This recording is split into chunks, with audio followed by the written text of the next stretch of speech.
بسم اللہ الرحمن الرحیم۔ اللہ کے رسول محمد صلی اللہ علیہ وآلہ وسلم بار بار امام حسین کو بلند کر کر دنیا کو یہ بتاتے تھے کہ یہ حسین مجھ سے ہے اور میں حسین سے۔ اے لوگو، اگر کبھی حسین پر مشکل وقت آ جائے اور حسین تم سے مدد طلب کریں تو حسین کا ساتھ دینا، کیونکہ یہ جنت کے جوانوں کا سردار ہے، یہ میرا خون ہے، میری اولاد ہے۔ مگر افسوس، رسول اللہ کی رحلت کو تھوڑا وقت ہی گزرا تھا کہ کربلا کے میدان میں ایک طرف 9 لاکھ کا مجمع تھا اور دوسری طرف وہ حسین جس کو اللہ کے نبی اپنے کندھوں پر سوار کرتے تھے۔ امام حسین علیہ السلام اپنے نانا کی امت سے بار بار یہ کہتے رہے کہ کیوں میرا راستہ روکا ہے؟ اے لوگو، پہچانو، میں تمہارے نبی کا نواسہ ہوں۔ کیوں 3 دن سے میرے بچوں کو پیاسا رکھا ہے؟ کیوں میرے عزیز و اقارب کو شہید کیا ہے؟ بتاؤ، کیا میں نے رسول اللہ کی شریعت میں ترمیم کی ہے؟ کسی انسان کا حق کھایا ہے؟ کسی انسان پر ظلم کیا ہے؟ اتنے میں فوج یزید ایک آواز میں کہنے لگی، ہم سب تجھے تیرے بابا علی کے بغض میں قتل کر رہے ہیں تاکہ یزید ہماری جھولیاں دولت سے بھر دے۔ امام حسین نے فرمایا، اے لوگو، آج جس اسلام کا علم تمہارے ہاتھوں میں بلند ہے وہ میرے بابا علی نے ہی بلند فرمایا۔ مت بھولنا، اگر خیبر و خندق میں میرے بابا علی نہ ہوتے تو اسلام کی فتح ممکن نہ تھی۔ وہ علی جس کی پوری زندگی اسلام کے حق کی تبلیغ کو بلند کیا اور رسول اللہ کی حفاظت کی، اور اس علی کو یہ اجر دے رہے ہو۔ اے لوگو، بتاؤ، اللہ کے رسول نے بار بار میرے بابا علی کا ہاتھ بلند کر کر یہ بتایا تھا کہ جہاں حق ہوگا وہاں علی ہوگا اور جہاں علی ہوگا وہاں حق ہوگا، اور آج اس علی اور اولاد رسول کو یہ صلہ دے رہے ہو۔ اتنے میں یزید کی فوج کے سپہ سالار نے دیکھا کہ کہیں فوج بغاوت نہ کر جائے۔ اے شمر، کیا دیکھ رہے ہو؟ حملہ کرو۔ بس لاکھوں کی فوج نے رسول اللہ کے نواسے پر جب حملہ کیا، امام حسین علیہ السلام نے اللہ کا نام لیا اور تلوار کو نکالا۔ تاریخ گواہ ہے، ایک طرف لاکھوں کا مجمع اور ایک طرف 3 دن کا بھوکا پیاسا امام حسین بن علی ہے۔ زمین پر اس طرح کی جنگ پہلے کبھی نہیں دیکھی کہ تنہا انسان لاکھوں کے مجمع کو اس طرح سے زنار کر رہا ہے کہ فوج اشکیاں اس طرح سے پلٹ کر بھاگنے لگیں۔ امام حسین فوج یزید سے مخاطب ہو کر فرماتے ہیں، 3 دن کے بھوکے کی جنگ دیکھو، 3 دن کے پیاسے کی جنگ دیکھو، رسول کے اس نواسے کی جنگ دیکھو، اس کی جنگ دیکھو جس کا جوان بھائی مارا گیا، اس کی جنگ دیکھو جس کے جوان بیٹے کو نظروں کے سامنے قتل کیا گیا، جس نے اپنے ہی ہاتھوں سے اپنے بچے کی قبر بنائی۔ امام حسین شیر کی طرح فوج یزید سے لڑ رہے ہیں۔ اتنے میں آواز غیب آتی ہے، اے حسین، تیرا اللہ تجھ سے راضی ہو۔ بس اس صدا کا سننا تھا۔ امام حسین نے اپنی ذوالفقار کو تھام لیا۔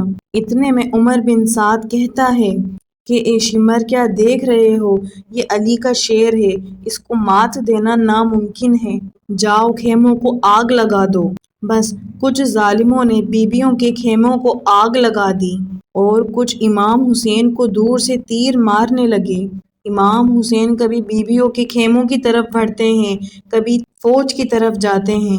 عمر بن سعد اور شمر نے فوج کو 4 حصوں میں تقسیم کر دیا اور یہ کہا، کوئی بھی حسین کے قریب نہ جائے، اور کہا، جس کے پاس جو چیز ہے وہ حسین کو دور سے مارے۔ جس کے پاس نیزہ تھا اس نے نیزہ مارا، جس کے پاس تیر تھے وہ تیر مارتا رہا، جس کے پاس برچھیاں تھی وہ برچھیاں مارنے لگا۔ تاریخ نے لکھا، جس کے پاس مارنے کے لیے کچھ نہ تھا، کربلا کی گرم زمین سے مٹی اٹھا کے امام حسین کی طرف پھینکتا رہا۔ امام حسین کے جسم مبارک پر ہزاروں زخم لگ گئے۔ آپ کے جسم مبارک پر اتنے تیر تھے کہ آپ کا جسم مبارک نظر تک نہیں آ رہا تھا۔ جیسے ہی نواسۂ رسول گھوڑے کی سیڑ سے زمین پر آتے ہیں، فوج یزید خوشی سے جھومنا شروع کر دیتی ہے۔ اتنے میں وہ گھوڑا جس پر آپ سواری کیا کرتے تھے وہ امام حسین کے چاروں طرف گھومنے لگتا ہے۔ تاکہ ان تیروں سے اپنے آقا امام حسین کو بچا لوں۔ وہ گھوڑا دوڑ ہی رہا تھا، اتنے میں عمر بن سعد نے فوج سے کہا، اے لوگو رکو، میں نے اپنی آنکھ سے دیکھا تھا اللہ کے رسول اس گھوڑے پر سواری کیا کرتے تھے، تیر اس گھوڑے کو نہ لگے۔ یوں تیروں کو چلانا بند کیا گیا۔ افسوس ہے ان لوگوں کو اس گھوڑے کا احترام معلوم تھا جس پر نبی پاک سواری کیا کرتے تھے، لیکن اس حسین کا احترام بھول گئے جس کو نبی پاک اپنے کندھوں پر اٹھا کر اپنی امت کو دکھایا کرتے تھے۔ بس امام حسین کربلا کی زمین پر اللہ کو سجدہ کر کر اللہ کا شکر ادا کر رہے ہیں۔ وہاں یزید کے کچھ سپاہی امام حسین کا سر قلم کرنے کے لیے ان کے قریب آتے ہیں۔ جو بھی قریب آ کر امام حسین کا چہرہ دیکھے اسے امام حسین کے چہرے میں نبی پاک کا چہرہ نظر آئے اور وہ چیخ کر دور چلا جائے۔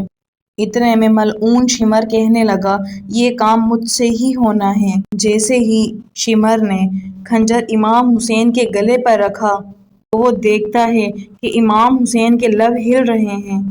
اس نے سوچا ہم نے امام حسین کا پورا خاندان قتل کر دیا، 3 دن سے ان پہ پانی بند کر دیا، حسین کے بچوں کو پیاسا رکھا، شاید حسین ہمیں بددعا دے رہے ہوں گے۔ وہ سننے کے لیے جب کان قریب کرتا ہے تو وہ کیا سنتا ہے کہ امام حسین علیہ السلام اللہ کے دربار میں اللہ کی نعمتوں کا شکر ادا کر رہے ہیں کہ اے اللہ تیرا شکر ہے تو نے اس عظیم امتحان کے لیے حسین کو چنا۔ اتنے میں امام حسین نے اپنی آنکھیں کھولی اور شمر سے کہا، اے شمر تو نہیں جانتا کہ میں نبی پاک کا نواسا ہوں، جنت کا سردار ہوں، حق پر ہوں، بے جرم ہوں؟ شمر نے کہا، ہاں مجھے معلوم ہے۔ پھر امام حسین نے کہا، پھر کیوں مجھے قتل کر رہے ہو؟ شمر نے کہا، تاکہ یزید میری جھولی دنیاوی دولت سے بھر دے۔ شمر یہ کہتے کہتے امام حسین کا گلا کاٹتا رہا۔ فوجیں یزید مسلسل جھومتی رہی۔ امام حسین کے سر مبارک کو نوک پہ بلند کر دیا اور امام حسین کے سر قلم ہونے کے بعد سادات کو لوٹا گیا۔ بی بی سکینہ کو تماچے مارنے لگے، رسول اللہ کی نواسیوں کے سروں سے چادروں کو لوٹ لیا اور امام حسین کے جسم مبارک کی توہین کرنے لگے۔ تاریخ نے لکھا کہ امام حسین کے جسم پر جو جو چیزیں تھیں اسے لوٹنے لگے۔ اتنے میں ایک شخص امام حسین کے جسم کے قریب آیا۔ امام حسین کے ہاتھ میں ایک انگوٹھی تھی، وہ اس انگوٹھی کو لینے لگا لیکن وہ انگوٹھی نہیں نکلی۔ وہ ظالم امام حسین کی انگلی کو کاٹ کر انگوٹھی لے گیا۔ آپ کے جسم مبارک کو رسی سے باندھ کر کربلا کی گرم زمین پر ادھر سے ادھر پھیرایا گیا۔ اتنے میں عمر بن سعد نے کہا، اے شمر، حسین اور اس کے ساتھیوں کی لاش کا وہ حشر کرتے ہیں کہ رہتی دنیا تک کوئی یزید کے خلاف نہ جائے۔ سب کے جسم سے سروں کو کاٹ لو اور سب کی لاشوں کو پامال کر دو۔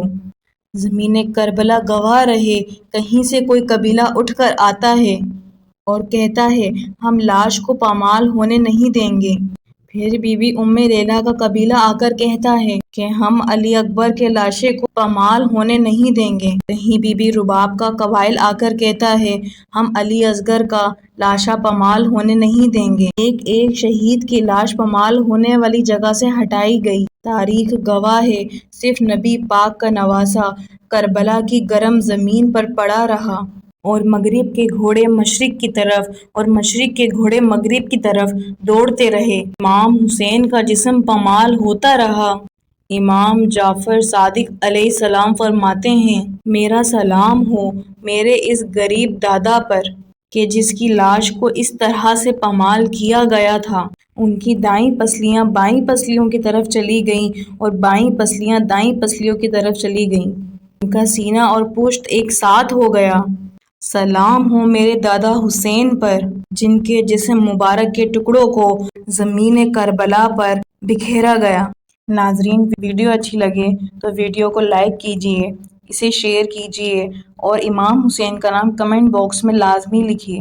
شکریہ۔